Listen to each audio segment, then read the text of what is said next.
Hello gardener, and welcome to my channel. As much as we love our gardens, there are times when nature can throw us a curveball, especially during hurricane season. If you live in an area prone to hurricanes, you know that preparation is key. Today I'm going to show you how to protect your garden from potential hurricane damage and share essential gardening tips for hurricane season. Let's dive in. Hurricane season runs from June to November, but the peak months are August through October. This means you need to be ready, not just for one storm, but for multiple storms during this period. Preparing early can make all the difference between saving your garden or starting over from scratch. Start by keeping an eye on weather forecasts during hurricane season.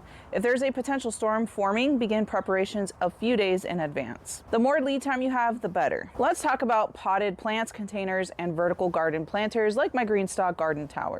They're the most vulnerable to strong winds. The last thing you want is your favorite plants getting blown away or damaged by flying debris. So here's what to do. Move all potted plants to a sheltered area like your garage, covered porch, or even indoors if you have space. If you can't move them inside, group the pots together in a protected corner and tie them down or anchor them with sandbags. Hanging baskets should be taken down to avoid damage. Take apart vertical garden towers so they don't fall over. If you can't take them apart, move them up against a solid structure like the wall of a house to shelter them from strong winds. Some of my viewers have told me that they tie their towers together with bungee cords or tie them onto some T-posts for added support. For those of us with raised beds or in-ground crops, it's important to protect them from flooding and heavy winds. If you have raised beds, consider covering them with a sturdy tarp. Secure the tarp tightly using bricks or heavy objects to prevent it from flying away. In-ground crops are especially susceptible to flooding. You can create small trenches around the beds to help divert water away and avoid waterlogging. Since I know this area is prone to flooding if a hurricane comes through,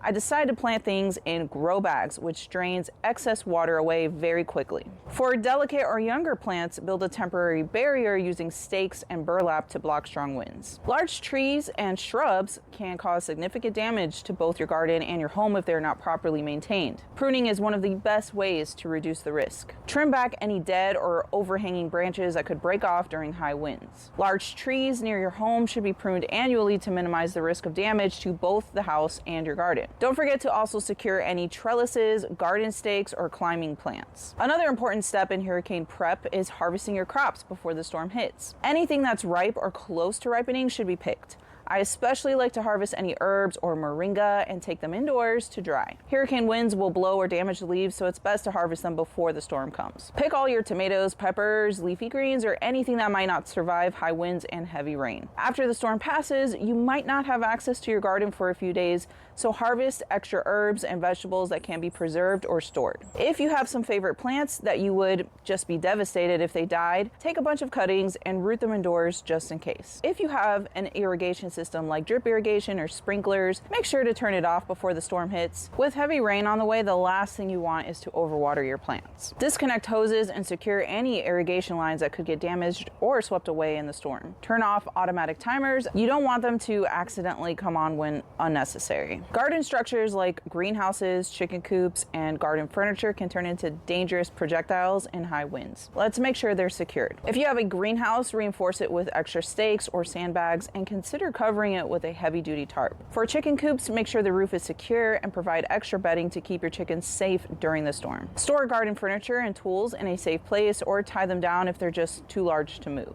After the storm has passed, it's time to assess the damage. Start by cleaning up any fallen branches or debris and check on your plants to see what survived. Remove any broken branches or damaged plants to prevent disease from spreading. I like to spray plants or crops that are very susceptible to leaf diseases like tomatoes with 1 cup of hydrogen peroxide per gallon of water as a preventative measure. Trust me, after all the rain received after a hurricane, the pathogens that cause various leaf diseases are going to proliferate and spread. Don't be discouraged if you lose a few plants. Gardening is all about resilience, and with some care, your garden will bounce right back. Gardening during hurricane season can be challenging, but with the right preparation, you can minimize damage and keep your garden thriving. Remember, the key is to plan ahead and stay vigilant throughout the season. If you have any tips or ideas on how you like to prepare your garden for a hurricane, please comment and share. Be sure to give this video a big thumbs up, subscribe for more gardening tips, and share it with anyone who might need help preparing their garden for a hurricane. Stay safe, and as always, happy gardening.